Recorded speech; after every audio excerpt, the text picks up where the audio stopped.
Hey, what is up, guys? It is your boy Speedy here, and today, what we're going to be doing is talking about 10 heroes that must be tried this patch, alright? We got a little bit of info. We can kind of tell what's going on in terms of what's good, what's not. Hoodwinked is good, but I'm not going to be talking about Hoodwinked today. We got 10 heroes that aren't Hoodwinked that you should be trying to win your pubs. And no, I'm not going to look at Dota buff and pick the top 10 heroes. However, most of them are from the top 10 heroes on the current Dota buff win rate, so yeah, there's that. But nonetheless, like the video and subscribe, and let's get into it. Alright, so the first hero I want to talk about, by the way, I don't think I mentioned this. I'm not going to focus too much on the item and skill build. I will cover it a little bit. As per usual, I like to just go into a broad depth of information so you guys understand the whole picture, not just a little part. But nonetheless, I'm going to focus mostly on the heroes, their win rates, and their changes, and why you should consider playing them, or definitely play them. Alright, so the first one is WRAITH. This hero, it's been a 53% win rate hero for forever, previous to this patch. Now, it's at 55, so this is kind of something I like to call the, okay, if you're in 1 to 3 KMMR and you don't know what carry to pick, you should pick WRAITH strategy, okay? And what the strategy is that if you're between 1 to 3 KMMR and you don't know what carry hero to pick, you should pick WRAITH. I know the name of it is exactly what it is, but yeah, WRAITH is really good right now. I actually think this hero is extremely good. It's easy to play.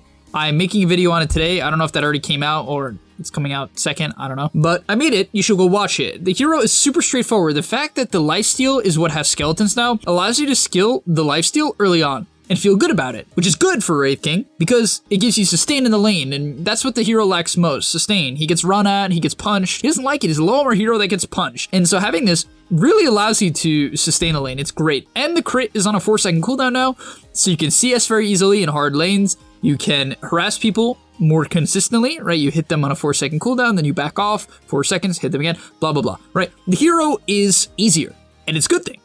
Like, it's just, you know, that's it. And let's move on to the second hero, because frankly, I don't want to complicate it more than that. Buy a Radiance or buy Armlet and Tedesco. Those are the 2 builds you should go. Next up, for number 2 is a GAMELEAP sub. GAMELEAP sub currently has an 100% win rate. It's pretty crazy how strong this hero is this patch. Yeah, I honestly think it should be removed for just how powerful it is, but you can actually download this hero right now in the description down below.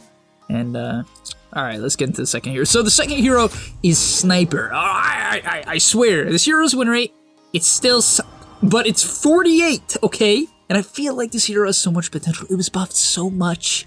It was buffed so much. Now you might be asking, Speed, how was it buffed? Well, here was how it was buffed. Its strength gain was increased. Now its agility gain was reduced, which was a bit weird. But the reason why they did this is they wanted to make Sniper a better laner. So they increased his base agility from 21 to 27, which gave him 6 more attack speed. It's very noticeable. It actually is. If you've played Sniper in the past and you play him now, you'll realize that it's quite noticeable. And most importantly, the shrapnel charge replenish time was reduced by 5 seconds to 35 seconds from 40, which means you can use it essentially every single wave. You can shrapnel every single wave. In my opinion, that's strong. I just feel like it's strong. The problem with Sniper is he's awkward to build. People don't really know how to build him. People don't know how to go to position. And when I figure out what I think is a good build and what's a good route to go, I'll update you guys. Right now, my recommendation is either going like Treads Dragonlance Mask of Madness or Treads Maelstrom Dragonlance, like something along those lines. Even Midas might be viable, but all in all, this hero, it feels good to me. It really does. It feels good to me. I'm just gonna move on. I don't know. I just wanted to bring it up in this video because I'm passionate about the hero. It's actually a hero like I largely, when I got into Dota, my 2 heroes were Sniper. Number 1 was Sniper, and then my second one was Sven, who, yeah, Sven's not feeling too good right now. But number 3 is LYCAN. And similar to Sniper, this hero's win rate is 49, still below 50%. Now you might be saying, Speed, why would I pick a hero that makes me lose 1% of the time more than I win? Well, 2% of the time more than I win. Well, the reason for this is if you know how to play LYCAN, you'll stop. The reason LYCAN has a 49% win rate when I think this hero is genuinely broken is because people suck at Dota. Am I allowed to say that in videos? I actually don't know. Does that get me demonetized? I don't know. But nonetheless, the reason why this hero is broken is Necro was buffed, the hero's Feral Impulse was buffed. Yeah, that's kind of mostly what it was. Oh, Howl was buffed as well. So the hero got a lot of buffs, right? Yeah. It also has a 62% win rate on Dota 2 Pro Tracker right now. The pros are abusing it. And keep in mind, the strategy for LYCAN, and please, if you're gonna go pick LYCAN, go watch one of my videos. I explain the formula. Here's the formula. You farm, farm, farm. When you get your ultimate, you go kill someone. When you don't have your ultimate, you farm. Then when you do get your ultimate, you go kill someone again. Don't really focus on pushing towers unless it's free. If the enemy team can respond, don't do it. Don't do it. Hit your timings. You should stomp the game in 25 minutes. Okay, let's get on to the fourth hero, and that is OD. This hero... This hero is currently sitting at a whopping 37% win. 37% win rate. What? Dude, OD somehow went from the worst hero in Dota to the worst hero in Dota. This is so funny to me. The heroes this week, it's down 9%. That's great. 37%. How did Valve do? How did they look at these changes and be like, yep. And to be honest, I actually can see why they messed up. Like, I even was like, oh, maybe I could see it. But even in the video, I'm like, I don't understand OD. So I don't know. But it turns out it's horrible. I think the big thing is like Astral being a 1.75 duration at level 1, which is what it is now. It's just not that good. It's hard to use. It's awkward. It doesn't really prevent people from denying creeps and CSing. Like, it can, obviously, but it's not like as good as what it used to be, which was 4 seconds, obviously. So, yeah. I'm sure people also are unsure of how to build the hero right now, which plays a big part in that. So I doubt OD is actually a 37% win rate hero. I think people just have no clue what to do on him. But I just thought it was funny. All right, next up, actually at number 4, we have anything with a hood, any tanky hero with a hood. Now, I know this isn't a specific hero. I just want to say that hood, I think, is a very strong item. And so, like, I watched a KPI video. I recorded it, posted it to the website. And basically, I think, like, most heroes can buy hood right now. And it's, like, pretty legit. I felt this for a while when Pipe was really busted and it was a requirement every game. It still is, obviously, a very good item. But when it was, like, cheap, too. Now it's like hood is 1,400 gold, right? It was like 1,800 the patch. It's like quite significantly less. Has no recipe now. And it just makes you insanely tanky. Now, they did nerf the magic resist from 25 to 20, but it doesn't matter. Like 5% magic resist, you're still getting infinite sustain in the lane, a 325 magical damage block that just protects you from any early game gank. It's pretty insane how tanky this item makes you. I bought it on PA. I'm probably going to make a video on that game. I ended up doing very well. I was able to fight well with it as well. It just felt cool. It felt good. So I want to put that out there. Next up on the list, we have LIFESTEALER. This hero has gone down by 6%. Yeah, he's awful. Next up is actually Puck. And Puck is very strong. I genuinely believe this is one of the best mid laners. I made a video on it yesterday.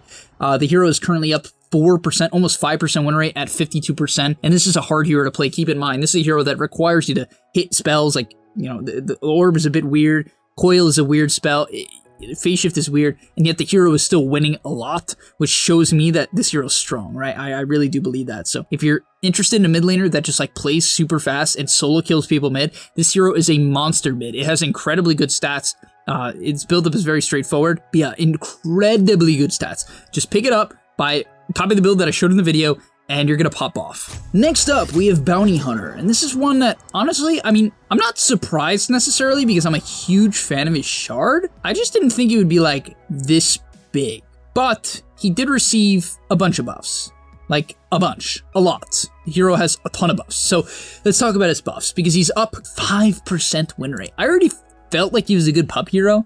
I always felt like he was better than his win rate was showing. He was at about 50, now he's about 54, 55.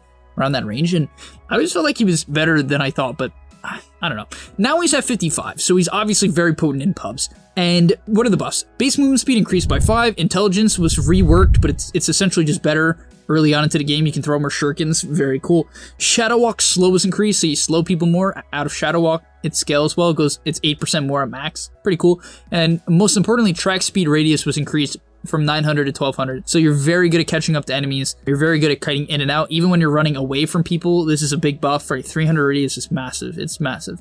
And then his shard is incredible. Allies gain 50% track speed boost and provide 800 vision. That shard, I might say it's the best. I think it's up there because it even makes sense to buy shard on bounty. So yeah, I think this hero's up there. And what build should he go? Well, there's honestly a lot of options. You can even play this hero mid, buy Deso. I had some guy in my game do it. He did very well. He did very, very well. And I think you could play it as a support and buy just tank items. Just tank up. Please don't buy Aether Lens. Tank up. Tank up. You want to be able to run around, bait ganks, frontline, and make the enemy team waste spells on you. That should be your goal. As long as you do that, this hero will gain you so much MMR right now. right? Do not also, you know, buy a shard if you have no items. Buy a shard after you get like a hood and a wand. Like, I'm going to be trying it out. I'm going to make a video on it. I'm going to play it soon.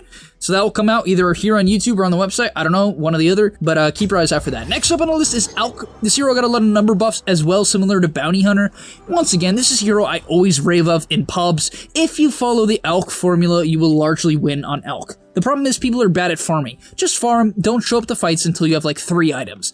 It's not always, you know, the best rule of thumb, but for pubs, it is. It just is. So let's actually talk about what got changed. Unstable Concoction mana was buffed, the mana cost. The cooldown was buffed. Acid Spray damage was buffed. It ticks right away now. So if any of you Alch players know what I'm talking about, when you put it down, it wouldn't instantly do damage. It would take like a second to do damage. Now it instantly does damage, which is good. It can help you CS with it. It helps aggro creeps right away. It's easier to stack with. It's just better. And then the gold bonus cap was reduced. However, the last tick count was changed, so it's easier to get to max gold bonus cap. So it's essentially the same. It's, in fact, in some cases, it can even be better.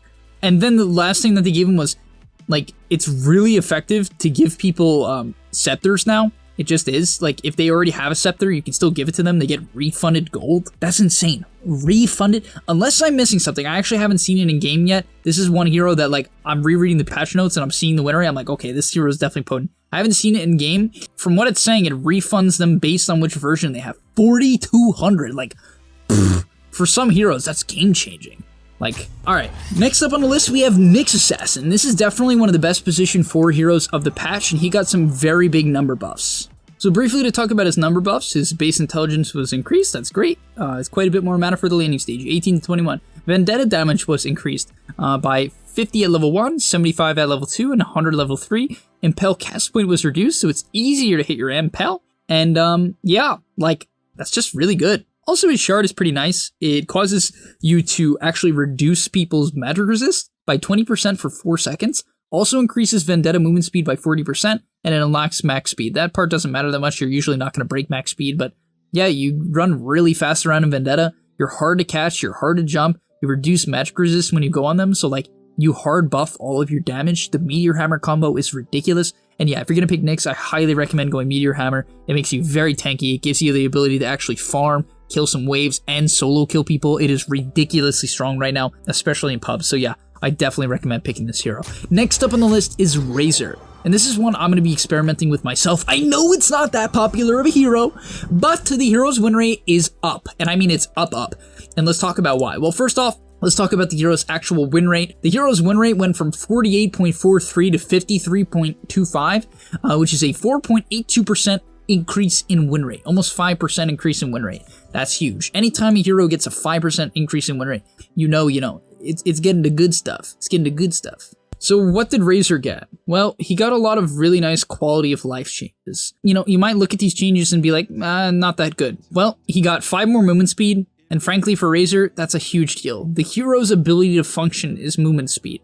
I know it's only 5, but it can make the difference, and often it does make the difference between getting a kill or not, or getting to a rune fast enough, or showing up to a fight, or being able to kite out or in, or whatever it is. And, most importantly, he got 1 HP regen. Just 1, it went from 0 to 1. So now, in the landing stage, after a minute goes by, he gets 60 extra HP. That can be the difference between First Blood or not, right? This hero also doesn't typically buy sustain items, so like, having that is nice. And so, as the landing stage goes by, 3 minutes in, you gain an extra 180 HP. That's really good for Razor. It just is. Like, it really helps this hero function and become even more of a lane dominator. And then finally, his plasma field minimum damage was increased, right? It was increased a lot. At level 1, when you cast a spell, even if it's minimum damage, it does 35 per tick, which isn't a ton, but it does mean that if you hit 2 ticks of the minimum, it's still a 70 damage nuke, which is like not bad. It slows and does 70 damage. That's really not that bad. And so yeah, this spell just becomes even better. In terms of items that I recommend buying, I feel like Hood is a good option on this hero. I'm gonna say Hood for a lot of heroes, you know. I'm gonna say Hood for a lot of heroes. I feel like it's good on Razor, but you can go Hood, then you can go Drums, and yeah, just become really tanky, buy a wand, buy phase boots, run around and smack people. And finally, last but not least, we have the most basic hero in Dota, and that's Juggernaut. He's currently up 3% win rate. He was already at 51% win rate, which puts him at 54% win rate. And yeah, the hero's very strong right now. It just is. You know, the shard, I'm a huge fan of the shard. the ability to scale late game with a hero that, you know, okay, Jug scaled late game fine, right? But his biggest problem, and I've mentioned this a couple times now, but I'll say it again, his biggest problem was when Omni Slash was down, he would run into this issue where he couldn't kill targets. Or if he wanted to kill them, he would have to have an Abyssal and Abyssal them, or hopefully Scotty slow them. But that requires you to close the gap. Abyssal doesn't, but it's expensive. It requires you to close the gap, right? And for Jug, that can be a problem. He doesn't have a slow, he doesn't have a stun. That's naturally the issue with any hero that doesn't have a slow or stun, closing the gap. But what Jug has is spin, and it's very easy to close the gap with spin. The problem is, if you spinned in, it didn't do any damage late game, and it basically got you killed, because then you didn't have spin to disengage. But now with the shard, you can actually kill people. So it really alleviates a big problem for Jug in the mid to late game. And in terms of changes, he also got some decent buffs. Blade Fury radius was increased, which makes it easier to hit people within the laning stage. It's also easier to, you know, push in the waves. Sometimes it can be a bit awkward to spin. Now it's slightly bigger, so it's easier to clip that range creep to make sure you push in the entire wave. And yeah, the shard is good. Also, he got some talent changes. He got a level 15 talent change, which is a cool one. Minus 20-second healing word cooldown. I wouldn't say it's like that great, but it's alright. And then at level 20, they even buffed this Blade Fury DPS talent even more, which I'm a fan of. It puts it up to all the way up to 160 plus more DPS, which means that's like an 800 damage, right? 800 more damage on spin. Pretty ridiculous how easily you can solo kill people with spin. But alright, thank you guys for watching. If you have any recommendations for the GAMELEAP community, I actually don't have a name for y'all, but I guess for the Leapers, if you have any suggestions for the Leapers, then leave it in the comment section down below, and I hope to talk to you guys soon. Peace. And we've been waiting a lifetime for this patch. Speaking of lifetime, GameLeap is currently doing a $50 off sale on their lifetime sub. So if you're looking for thousands of videos and new daily content every day, you can get a lifetime sub for $50 off right now. This is a special we're doing for the new patch to celebrate. So click the link down below, sign up now, you won't regret it. It's quite a large discount. So I really recommend that you guys take advantage of it, and I'll see you there.